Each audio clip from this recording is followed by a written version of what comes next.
Hey right bags, it's Jade. Welcome to a news video today talking about 7 Days to Die and console updates.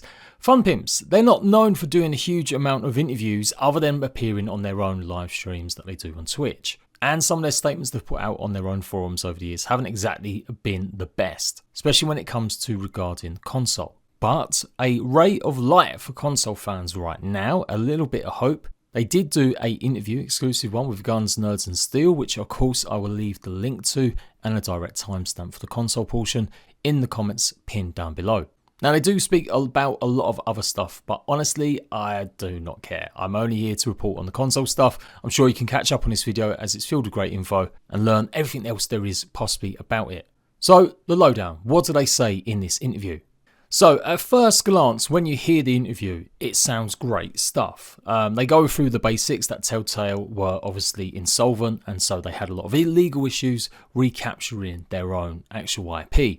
During that time, they carried on working on PC because that's what they're known for and that's what they do, and ostensibly that's what they've always said. They did admit there was a bad process in maybe the initial code that got put over to Irongate, or Irongate made their own up. Basically it wasn't the same exact code, and so that presented problems obviously with ports, hence why they were always kind of slow comparatively to other games. But now they are looking to fix that. They have the code unified the same for all platforms, and they've paid to do that. They've got an outside team that have been working on it for 6 months. They're getting more hardware for their own developers in-house to help with that process as well. Now the interviewer here does ask some good questions. I'll bet some of it's quite edited, so I don't know if they said something different and it had to be changed or whatever. But yeah, fair play to him for actually including this. He basically says, what does a console update look like for legacy players? So this is where Joel goes into some great stuff, that they're planning on full res textures, 10K worlds, servers and crossplay. But I don't think he's actually explicitly talking about the older gen consoles. I've always said that there's plenty of games out there that have managed to get their survival games, big open world games, complex games running on older gen consoles. No problem for the last 7 years, 8 years. So this idea that 7 Days to Die is this complete real new beast that cannot be tamed has always been a bit bogus. That said, I do recognise that a lot of survival games do have trouble. The bigger the worlds, the more complex building mechanics you have in it, it does become more difficult to port that game over. So I just can't see how any of the stuff that he's literally mentioned here would ever make it to an actual update for consoles. And that's never really what I wanted. I've only ever wanted the older gen version to have just a few components of some of the stuff we've been missing over the years, and not to crash and basically be a buggy piece of crap, which it extensively is on Xbox and PlayStation. But they go on to say they want it to have the ability to have your own servers. They want to have crossplay. They kind of attribute that it's down to Microsoft to allow that to happen between, I guess, PC and obviously consoles. So we know that it's unified now. If they're putting it on Windows 10 as well as Steam, then yeah, it should effectively be the same kind of deal for consoles. But this is where things get confusing again, because they just can't seem to be really clear and distinct in their answers. After mentioning all that good stuff, literally replying to the question the guy asked, what does their console update look like for legacy players, Rick goes on to start saying that they're looking into getting a heavy discount for the game for older console players, for players that own the game already. But that's something they're going to have to ask or talk about with Sony and Microsoft. They mention it's different SKUs, they don't know if it can even be done on the back end. So I'm not too sure if the editing process went a bit wrong here. Maybe Rick just didn't understand the question. To many casuals watching this, it's going to seem like they are just talking about an update for the older Xbox and PlayStation versions. And they have alluded in the past during their live streams that they have got that port team working, and there is a chance they may be able to do a back port. So I really hope that's the case, but I just don't think this interview has helped as much as I originally thought, hearing it back over and over again. It all sounds great, it all sounds good, having more render distance in shot, bigger servers, bigger crossplay, all that good stuff. But then start talking about a heavily discounted version of the game says to me we're not going to see any of that content, any kind of update hit older gen consoles, and they're going to do what I originally thought they might do, and which I didn't really have as much of a problem with, which was to do some sort of discount, or what I called it years ago, an upgrade. A lot of players still are basically playing on older gen software. It's a myth that everyone's now picked up a PlayStation 5 and a Series X and S. They're nowhere close to being even halfway the amount that the older gen consoles have sold.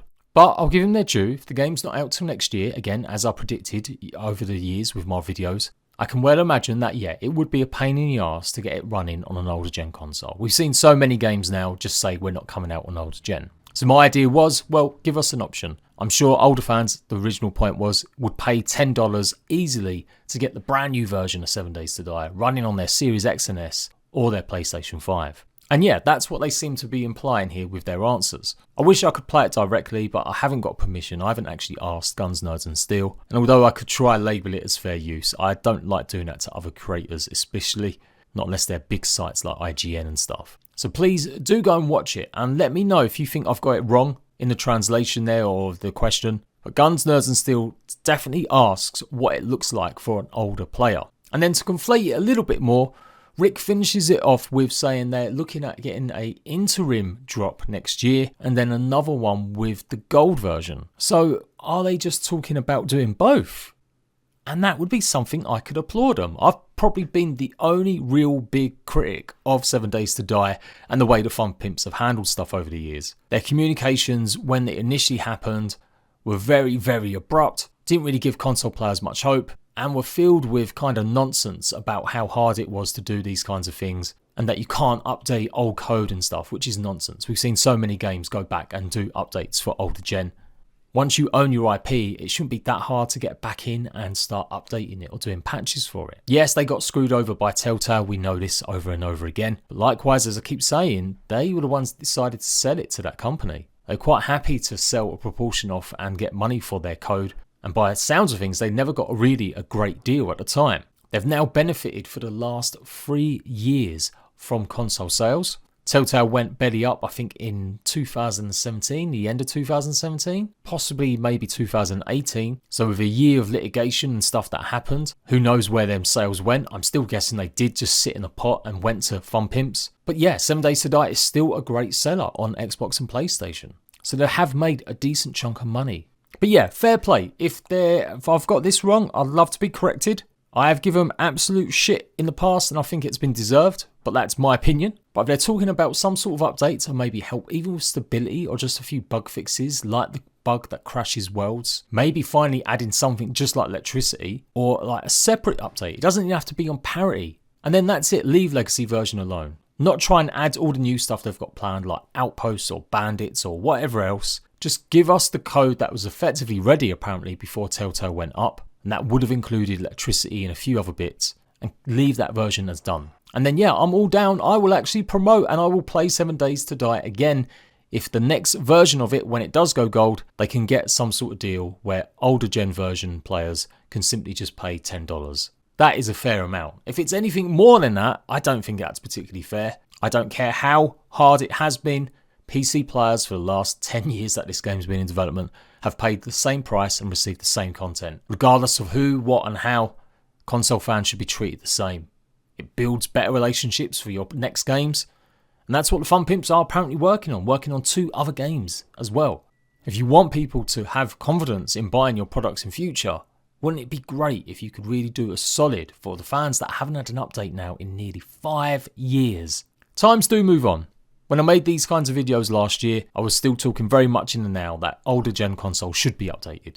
But we are getting to the stage and the point now where, yes, more and more people are starting to buy the next gen. If they can just close off the old gen version, as I said, add a few bits to it, keep it stable, and then offer that $10 upgrade or make the new game only $10 to pay instead of like $50, I'll be down for it. Or if they turn around and want another $30 and the discount is like maybe only 20% or 25%, I will get my pitchforks out once more. And if I got it all wrong, if they're going to completely back update it, I will actually praise them and shout out and promo the game as much as I can, even with all the problems and issues. But again, judging by the mixed kind of stuff we've been getting from this one question and answer, it does feel to me like they are planning some sort of mini update that might even only enable them to see who actually owns the previous game so that they can receive a discount on the new one at some point towards the end of next year. 7 Days to Die is still a great game. It's had its ups and downs on PC, which I've mentioned in this video as well, so fair play to them. And I do recognise, as I said, Telltale did mess them up. But as I said, I just feel like their responses were pretty knee-jerk. They could have maybe done a bit more research in telling people that they don't really plan to do any updates. And certainly some of their moderation team over the years have been absolutely woefully bad, kicking out players with any kind of criticism me included, from their Discord and shutting down forum posts discussing the matter. In the last year, they've softened a bit, they've done a bit more, they've spoken a bit more about the updates, they're obviously spending money on a port, and that's great stuff. But that's just a reflection of how good the actual console sales could be. That even a 7-year-old game nearly with no updates for the last 5 years is selling loads. So imagine a next-gen version with all the features from PC. It could turn 7 Days to Die in one of the biggest survival games going. And I want that too, I really do. So there we go, that's it, that's probably the next one. Won't see hopefully another 7 Days to Die video for another 6 months, unless we get some more clarity about exactly what they plan. What would be really helpful would be a fresh, brand new post on their forums, outlining exactly what they're going to do. They have said there are still some unknowns. They got to check to see if some of the older software or hardware can actually support stuff, and I get that, that's fine. But clarity about what you actually mean.